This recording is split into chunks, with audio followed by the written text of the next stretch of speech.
Hello and a very warm welcome. I'm Ruchi Sharma and we are here at the ABC-Conclave 2023 in Dubai, and I have with me a very special guest, Mr. Carmelo Milian, founder and CEO Polkacity. Welcome to $3 TV, Carmelo. Thank you. Thanks for having me. So Carmelo, we are seeing Metaverse is growing day by day. What are the emerging trends that you can see in Metaverse? Well, I believe the Metaverse, it's been around for many years. Now we're just calling it the Metaverse. And there's a trend of actually building what people think are metaverses, but they're not.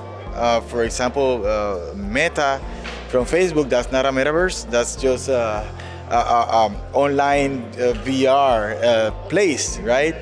For it to be a metaverse, it actually needs to have more qualities like value transfer, employment inside the metaverse, not only entertainment, but have aspects of real life inside the metaverse. Right. So I think now we're getting to a little bit more to that level. And we are seeing a lot of NFTs integrations in the metaverse. That's like Polkacity. It's basically it started just as every other metaverse that is not a metaverse. It started with just a 3D game, but then we started adding value transfer in the form of NFTs. People own the objects in Polkacity. And we are becoming more and more of what a true metaverse is, also by integrating other metaverses or other games or other worlds into ours, so that we can transfer value from one place to another. Okay, so we often see these articles saying that Metaverse is dead, but on the other side, Metaverse is actually flourishing. We can see very new use cases in healthcare sector, in education sector. Where do you think the VC funds are flowing in Metaverse? Okay, I don't think the Metaverse is dead or any place near to be dead. It will just change shapes into the future. Like right now, people are talking about AI. It used to be called machine learning 10 years ago, and now it's AI. So it reinventing itself and packaging it so that it can be easier to sell. And so the Metaverse it started as VR games, and we thought VR was dead. I mean, I was playing with VR probably 20 years ago. We used to do all these cities in the computer and move around blocks and all these video games. You moving around 3D space, Doom, kind of like this initial thing, and it hasn't died. It's still evolving. The same way VR, I thought it was going to die years ago. I thought VR is dead, and then suddenly everybody now has a headset, right? And with Apple coming out with the new headset, it's only the beginning. Once Apple brings their experience and make people want to buy something they don't need, it's going to become more popular. So that's, I think, the most of the investors' metaverse money is going towards VR and bringing all those AR experiences into the industry. Can you just tell us a little about your game Polkacity and how is it different from other games and how immersive is it? Okay, so our game, what makes it different is that our metaverse is owned. It's not centralized; it's decentralized, and everything is owned by people who just go in and buy these NFTs and play, and they earn through those NFTs. So it's basically a world where everything is owned by somebody, and and thousands of people are making money by owning those NFTs. And I think that we are different than others, that we're very community oriented, and we actually are way above of what we expected to do initially, because of our community feedback. And we want to do this, we want to do that, and we're always implementing and doing things that the community wants. So we have seen that scalability is a big hurdle for traditional blockchains, and that seems to impact the real-time interactive gaming. What is the solution for that? How can we tackle that? All right. The first thing is that, one of the reasons many companies are failing is because they build this game and they build all this blockchain and transaction utilization, NFT and all that, and then the fees come and kill them with the gas fees and all of this. So what we did to tackle that pain was we built our own blockchain. It's MetaChain 1, and which is a zero gas fee blockchain. And now you can actually be in our metaverse and move NFTs to change hands and do all these things without the gas expense. So it's easier to, and more agile. And before, it used to be that, and most of people that have blockchain games are transferring that gas fee to the customer, right? Because as a company, it doesn't make sense for me to pay gas for thousands of transactions, thousands of people, they're eating into the profits. So we pass it to the end user.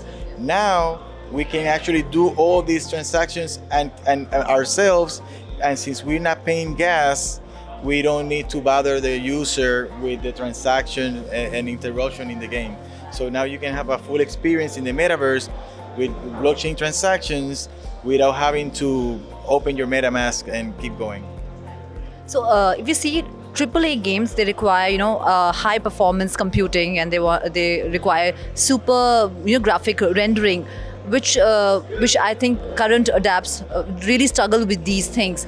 So and that as a result we get a very subpar, very mediocre visual experience. Yes. So what is the solution for that? Yes. So I mean, there's two ways. When we started doing Polkacity, we had to make a choice. Do we want good graphics? And if we want good graphics, we're gonna have to do a build, download where people can install. Our Polkacity now is, or we could have gone the other way, like everybody else, and have low-level quality graphics and have it on the browser. So we decided to do the gaming side on the download. You download our game is like maybe like from 4 to 6 gigabytes. And it's a heavy download. It's bad for business because not everybody wants to download the game, and so we're living with that pain now. But we are also migrating to WebGL, where we're gonna be able to just play in the browser.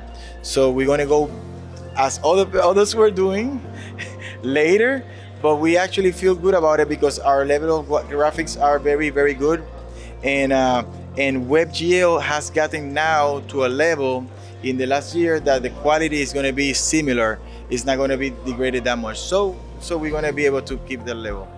What kind of regulations Okay. are needed for Web3 gaming and for play to earn games to grow within the legal bounds? I believe that I'm not a big fan of regulation.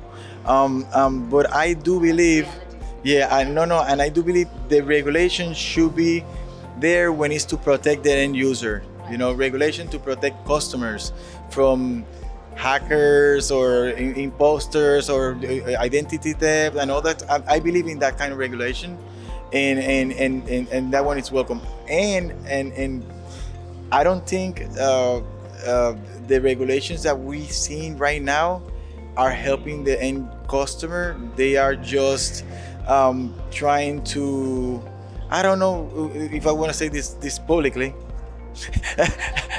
I think the regulations now are more because they're protecting other companies' profits by not allowing the cryptocurrency industry to cut into their pie, right? So that's why they're regulating it, to try to control that economy movement.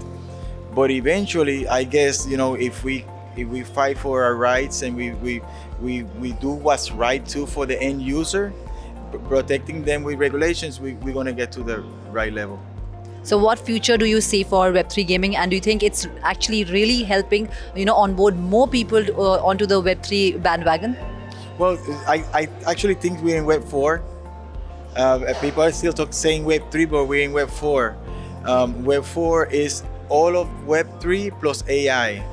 The integration of AI into the blockchain and into the NFT space is gonna turn what is gonna be called Web 4, and we maybe skip Web 4 and go to Web 5 directly because we're spending too much time in Web3.